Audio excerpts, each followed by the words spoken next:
Okay, joining us now is Dale Earnhardt Jr., and he drives the number 88 National Guard Chevrolet for Hendrick Motorsports. Dale, you're coming off one of the best seasons you've had in the Sprint Cup Series. You've won a lot of races here at Daytona, including the Daytona 500, and looks like you've got a pretty good race car so far here during Speedweeks. Maybe just talk about your outlook and how you think things are shaping up for the number 88 team. We got a good car, and this car has a ton of preparation and time put into it compared to even the backup car. So we're just hoping we can get through the qualifying race without any problems, and get through the rest of the practices and be able to deliver this car to the starting grid on Sunday. Because I think it's got it gives us the best opportunity to win the Daytona 500. So just sort of, going through the processes this week and trying to learn what we need to learn and trying to find what we can out of the car in additional speed, and was able to do a little bit of that yesterday with practice in the evening. Otherwise, it's been pretty uneventful. Questions for Dale? If you have one, raise your hand. Claire over here to the far right, and then Dustin.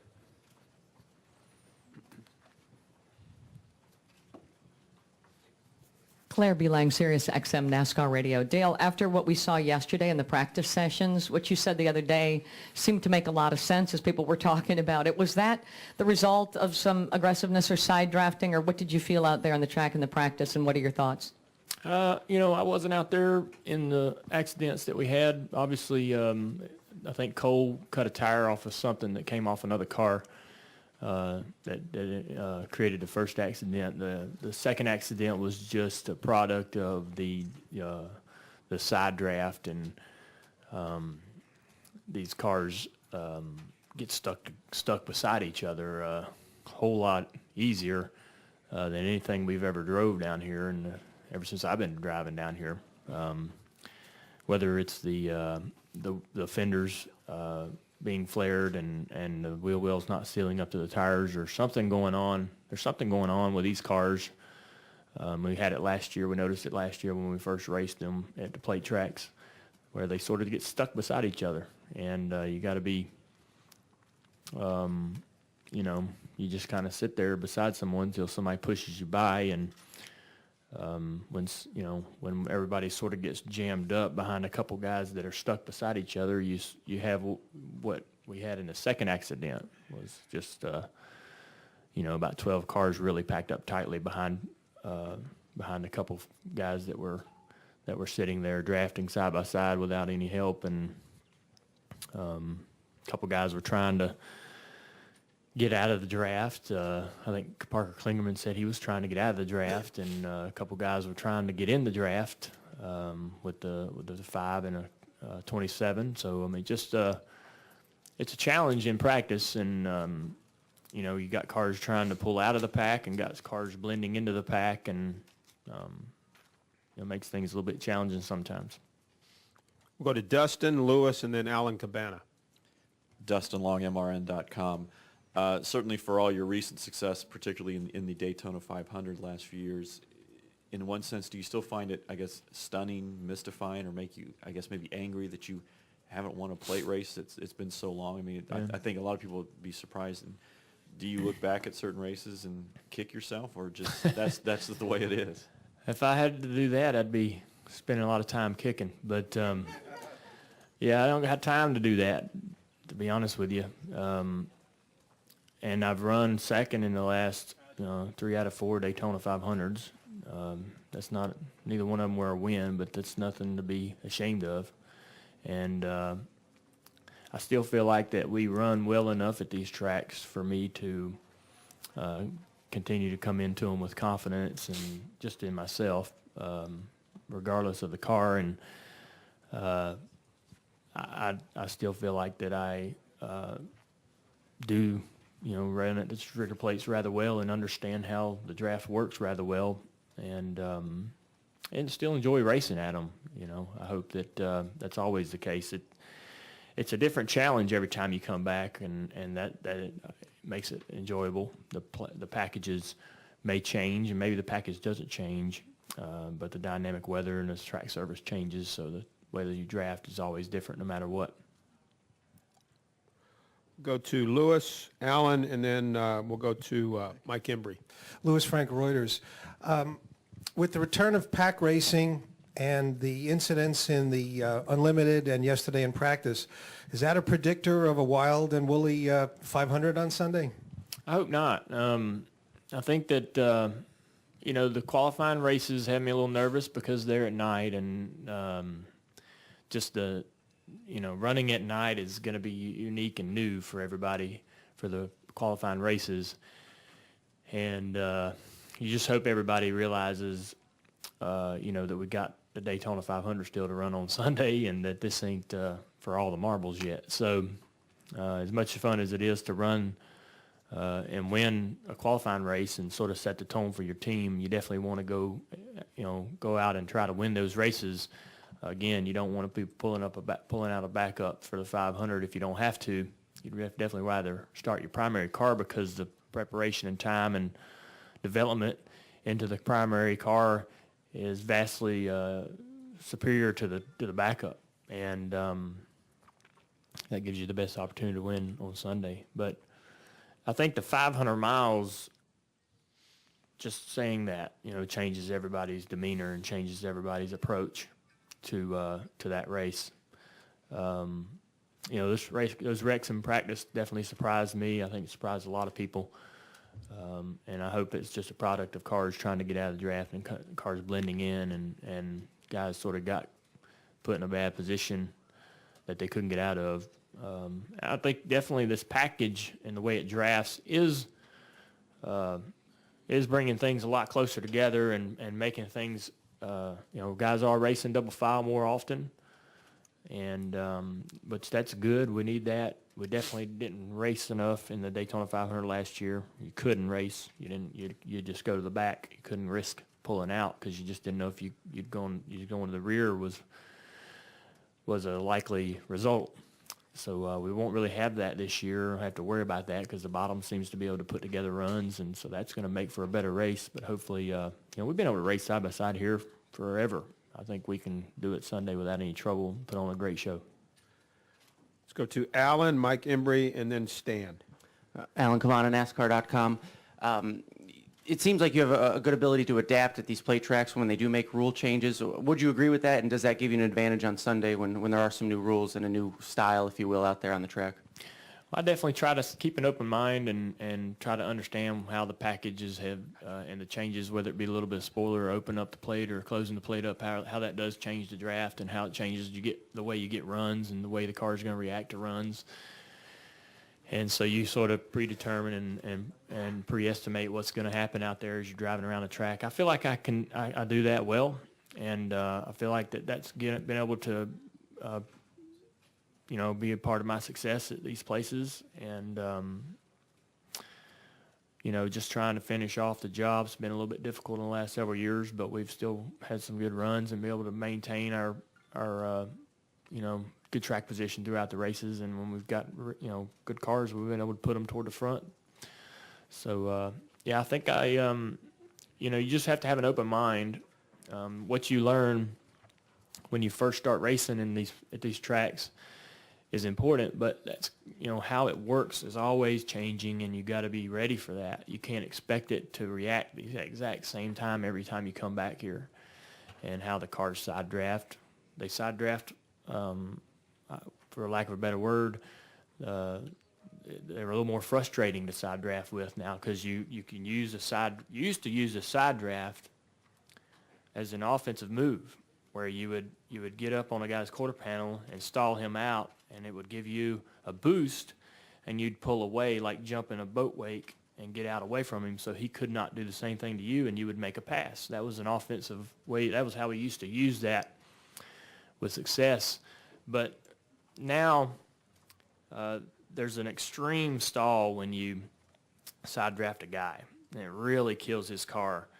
But before you can get out and get away from him, it starts to kill your car, and you sort of sit there and just fight on each other's quarter panels until somebody tucks in behind one of you and pushes you through. So that's more frustrating you're not, you'd rather just make the move on your own and, move on to the next guy. But, you got to be open to those things changing. And when they do change, recognize it and understand it. Let's go to Mike, Stan, and then Jenna. Mike Hembry, USA Today. Dale, obviously everybody wants to avoid these kinds of wrecks we've seen with the cars reacting differently and so forth. But is there any more of a concern among the drivers when you see cars getting up in the fence, tearing fencing out, that sort of thing? Does that increase the awareness some or not? It doesn't. We've seen accidents, bad accidents. But as a driver, we've seen those, we've seen that in the history of the sport for as long as I can remember and before my time. But as a driver, your gut feeling to your core is that you're as safe as you're ever going to be in that car, and that you worry about, driving your race and doing what you need to do, and you're not going to be in that situation, So I feel like that, there's still a lot to be learned as far as how to protect the spectators and how to do some things with the catch fence that can prevent things from going into the stands, and I think that NASCAR understands that, and we're obviously always learning and trying to learn and trying to improve, and unfortunately, those type of accidents give us some of the best knowledge that we can get to improve that situation. But as a driver, you don't worry about that. When you see that happen, that's just, man, that's unfortunate for that guy, and that's a rare occurrence, and that's not going to happen to me. So that's how I feel about it. Let's go to Stan, Jenna, and then to Dave Coleman. Stan, over to the left. Stan Creekmore with RPMTonight.com. Dale, when you talked about the side-by-side and such, a couple of the drivers who were involved in those incidents felt that they didn't have the same vision of what was behind them and beside them with this new car design. Do you agree with them? And how, if that does exist, do you adjust to it? I don't really have a, I don't feel like I'm struggling to see or struggling to understand where cars are around me more than any other time down here. The way these cars, I don't feel like these cars are any different than the COT or even the generation before that. There's nothing about the A post or the B post or the C post that really annoys me. As far as being able to see out of the car, I think I am pretty satisfied with my vision out the front and out the back of the car and what my spotter's telling me. And the thing about it is that we sort of get, one of the things that I hear from people that watch these races and that I see myself and that my spotter sees is a car will get a run out of nowhere, almost seemingly. He'll be, we'll be running along in the pack, and then somebody in the middle of the pack will just find something draft related that'll just shoot their car up into a hole. And you always could predetermine what lane was going to move by how they were forming and how close they were together, and you could almost you could predetermine where you needed to be by seeing how people were lined up around you. But it seems like with this car and the way we sort of get stuck side by side in a side draft, guys are sort of finding big gaps of air, and their cars are just getting these boosts out of nowhere, and they'll come running up on you, and you like the other day in the Unlimited, I never knew the 9 was on the outside of me or even trying to go to the outside of me, or I wasn't really paying attention to him because I didn't think that him pushing me was keeping his car connected to mine. I didn't think he had enough power to push me, then pull out and go around me. That just isn't something you really see that often. But you can underestimate the runs these guys are getting around you, and you'll be 3 wide more often than you know. And I think that was they were definitely 3 wide in that second accident in practice, and I think that a lot of those guys didn't know they were 3 wide, you know, because it was inches, you know, and just the way these cars are getting runs and stuff. But I can see fine out of my car. I'm not worried. I'm not concerned with the vision at all. Let's go Jenna, Dave, and Bob. Jennifer, AP, Chase is driving for you now. It seems that whenever he's involved in an incident, whether it is his fault or not, he seems to take a lot of flack from other drivers.